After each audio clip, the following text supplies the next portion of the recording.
کہ کچھ ایسے ویڈیوز اپلوڈ کیا جائے اور اس کا یوٹیوب میں اس کا استعمال کیا جائے تاکہ بھرپور انداز سے بورڈ کے بچے اس سے استفادہ کر سکیں، اور یہی ایک ضرورت تھی۔ اور سب سے بڑی چیپٹر ہے نیکی اور بدی، جو نذیر اکبر آبادی کی بڑی بہترین اور مشہور نظم ہے۔ اس نظم کے اندر شاعر نے 4 بند میں بڑے بہترین انداز سے واضح کیا ہے کہ دنیا کیا ہے، دنیا کی حقیقتیں کیا ہے۔ بلا شبہ یہ دنیا دارالعمل ہے، یہ عمل کا گھر ہے، اور انسان کی زندگی کے سارے اعمال جو مرتب ہوں گے، چاہے وہ اعمال خیر ہوں یا اعمال بد ہوں، انہی اعمال کے اوپر نتیجہ مرتب ہوگا، اور آخرت کے دن اسی کے مطابق ایک ایک ذرے کا حساب ملے گا، ایک ایک ذرے کا بدلہ ملے گا۔ بڑی بہترین نظم ہے، اور شاعر نے اپنے زمانے کے الفاظ کو استعمال کرتے ہوئے بڑے بہترین انداز سے واضح کیا ہے کہ واقعی نیکی کیا ہے اور بدی کیا ہے۔ چیپٹر شروع ہوتا ہے نیکی اور بدی، جو اس کا عنوان ہے۔ سب سے پہلی بند ہے دنیا جس کا نام میاں، یہ اور طرح کی بستی ہے، جو مہنگوں کو تو مہنگی ہے اور سستوں کو یہ سستی ہے۔ یہاں ہر دم جھگڑے اٹھتے ہیں، ہر آن عدالت بستی ہے، گر مست کرے تو مستی ہے اور پست کرے تو پستی ہے۔ واقعی یہ دنیا، ناؤ لفظ یہاں استعمال ہوا ہے جس کو کہتے ہیں نام۔ پہلے زمانے میں ناؤ استعمال ہوتا تھا، آج اس کا استعمال متروک ہو چکا ہے، چھوٹ چکا ہے۔ اس لفظ کو آج نام کے نام سے جو ہے پڑھا جاتا ہے، نام سے۔ تو جس چیز کو دنیا کہا جاتا ہے، یا دنیا جس چیز کا نام ہے، یہ بڑی عجیب و غریب گھر ہے، عجیب و غریب بستی ہے جہاں ہے۔ اور یہ عجیب و غریب شاعر نے کیوں کہا ہے، اس کی وجہ خود بتا رہے ہیں اگلے مصرے میں، جو مہنگوں کو تو مہنگی ہے اور سستوں کو یہ سستی ہے۔ آج دنیا میں ایسے بے شمار افراد ہیں، بے شمار ایسے لوگ ہیں جن کے پاس دولت اور مال و اسباب کی کوئی کمی نہیں۔ دولت کے ڈھیر پہ وہ اپنی زندگی گزار رہا ہے، اسے محسوس تک نہیں ہوتا کہ میرے پاس دولت کا انبار کتنا زیادہ لگا ہوا ہے۔ تو ایسے لوگوں کی زندگی بڑی مہنگی بھی ہے۔ ایک کپ چائے بھی ان کی 1,00,000 روپے کی ہوتی ہے، ان کی کاریں بڑی مہنگی ہوتی ہے، ان کا رہائشی روم بڑا مہنگا ہوتا ہے، ان کی آفس بڑی مہنگی ہوتی ہے، ان کا کھان پان بڑا مہنگا ہوتا ہے۔ ایسے زندگی کے تمام اسباب اس کے بڑے مہنگے ہوتے ہیں، اور اس طریقے سے اس کی زندگی کٹتی ہے۔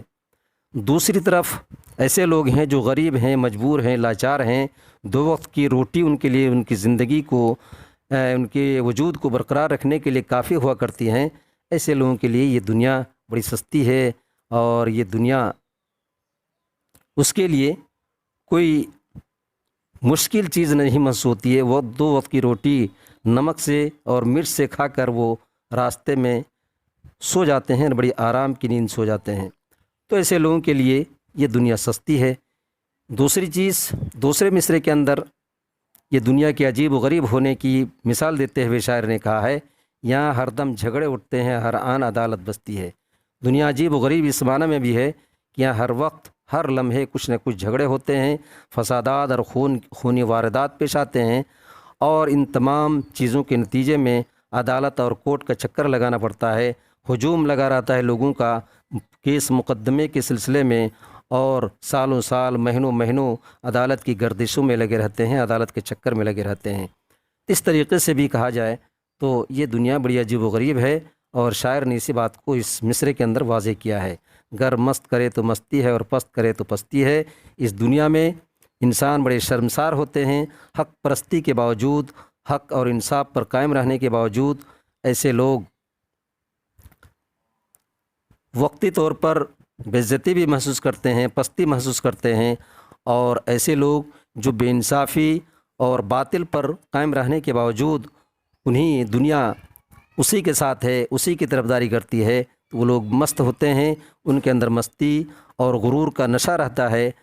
تو اس طریقے سے بھی یہ دنیا بڑی عجیب و غریب بستی ہے۔ لیکن حقیقت یہ ہے، جو بیچ کے درمیان کے 2 مصرے میں شاعر پیش کرنا چاہتا ہے، کچھ دیر نہیں اندھیر نہیں، انصاف اور عدل پرستی ہے، اس ہاتھ کرو اس ہاتھ ملے، یہاں سودا دست بدستی ہے۔ یہ آخرت کا تصور اس کے اندر پیش کیا ہے کہ دیر ہی صحیح، اندھیر نہیں ہے، مایوس نہیں ہونا چاہیے، اللہ کا حکم بھی ہے لا تقنطوا من رحمت اللہ، اللہ کی رحمت سے مایوس مت ہو جاؤ۔ انصاف اور عدل اور حق پرستی ابھی بھی زندہ ہے اور اسی وجہ سے دنیا قائم ہے۔ اس ہاتھ کرو اس ہاتھ ملے، اس ہاتھ کرو مطلب نیکی کا کام کرو، اچھے اعمال کرو تو اسی وقت اس کو اس کا بدلہ مل جائے گا۔ بظاہر اس کو نظر نہ آئے، اس کی قیامت کے دن اس کا وہ بدلہ نظر آئے گا، ایک ایک ذرے کا حساب ملے گا۔ یہاں سودا دست بدستی ہے۔ اگر دنیا میں دیکھا جائے تو یہی اعمال کا نتیجہ فوراً مرتب ہوتا ہے۔ ایک ہاتھ سے پیسہ دو، دوسرے ہاتھ سے سودا لے لو۔ بالکل یہی مثال ہے کہ ہر ایک کسی اچھے عمل یا برے عمل کے فوراً بعد اس کو بدلہ مل جاتا ہے۔ سودا دست بدستی کا یہی مطلب ہوتا ہے۔ دوسری بند میں شاعر کہتا ہے جو اور کسی کا مان رکھے تو پھر اس کو بھی مان ملے، جو پان کھلاوے پان ملے، جو روٹی دے نان ملے، نقصان کرے نقصان ملے، احسان کرے احسان ملے، جو جیسا جس کے ساتھ کرے پھر ویسا اس کو آن ملے، کچھ دیر نہیں اندھیر نہیں، انصاف اور عدل پرستی ہے، اس ہاتھ کرو اس ہاتھ ملے، یہاں سودا دست بدستی ہے۔ اس بند میں شاعر نے یہ واضح کیا ہے کہ دنیا میں جو جیسا کرے گا اس کو ویسا ہی بدلہ ملے گا، اس کی زندگی میں ویسے ہی جو ہے اس کا جذبہ نے اس کا جزا مرتب ہوگا اور اس کے عمل کے مطابق اس کو بدلہ ملے گا۔ جو اور کسی کا مان رکھے، اگر کوئی انسان دوسری کی عزت اور احترام سے پیش آتا ہے، اس کی عزت کا خیال رکھتا ہے تو پھر اس کو بھی مان ملے تو یقیناً اس کو کسی نہ کسی زندگی کی کسی موڑ پہ اس کو بھی وہ عزت فراہم ہوگی، اس کو عزت سے نوازا جائے گا۔ جو پان کھلاوے پان ملے، جو روٹی دے نان ملے، یقیناً چھوٹا سا چھوٹا عمل کرے گا تو اس کو اس عمل کے بدلے میں اچھا صلہ ملے گا۔ وہی کہہ رہے ہیں جو پان کھلاوے، اگر کسی نے کسی کو پان کھلایا ہے تو پان ملے تو اس کو بھی اسی کے مطابق بدلہ ملے گا۔ یہاں مثال ہے پان کھلانے کی، حقیقت یہ نہیں کہ کوئی پان کھلا رہا ہے اس کے بدلے میں پان اس کو کھلایا جائے گا، ایسا کچھ نہیں۔ یہاں مثال ہے کہ چھوٹا سا بھی کوئی عمل کرتا ہے، اچھا ہو یا برا ہو، تو اس کے مطابق اس کا بدلہ مرتب ہوگا۔ جو روٹی دے تو نان ملے، اگر کوئی کسی کو روٹی کھلا رہا ہے، کسی مصیبت زدہ مجبور کو اگر مدد کر رہا ہے روٹی کھلا کر، تو زندگی کی کسی بھی موڑ پہ کسی لمحے اگر اس کو ضرورت محسوس ہو، ضرورت پڑ جائے اور وہ فقر و فاقہ کا شکار ہو جائے تو اس کو بھی کوئی کھلانے والا تیار ہو جائے گا۔ نقصان کرے نقصان ملے، احسان کرے احسان ملے۔ غرض حقیقت یہ ہے کہ اگر کوئی کسی کو نقصان پہنچاتا ہے، کسی کو اگر دھوکہ دیتا ہے، وعدہ خلافی کرتا ہے یا برے اعمال برے انداز سے پیش آتا ہے، بری طریقے سے اس کے ساتھ جو ہے سلوک کرتا ہے تو اس کو بھی اسی کے مطابق بدلہ دیا جائے گا، اس کے ساتھ ویسا ہی سلوک ہوگا۔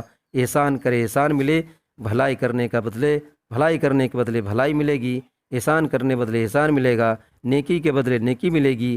اس شعر کے اندر جو چھوٹے سے الفاظ میں جو بات بیان کی گئی ہے، اس سمندر کی گہرائیاں اس کے اندر چھپی ہوئی ہیں، سمٹی ہوئی ہیں۔ جو جیسا جس کے ساتھ کرے پھر ویسا ہی اس کو آن ملے۔ جو جس کے ساتھ جیسا سلوک کرے گا، چاہے اچھائی کا سلوک کرے یا برائی کا سلوک کرے، بہتر ڈھنگ سے پیش آئے یا بدتر ڈھنگ سے پیش آئے، پھر ویسا اس کو آن ملے گا۔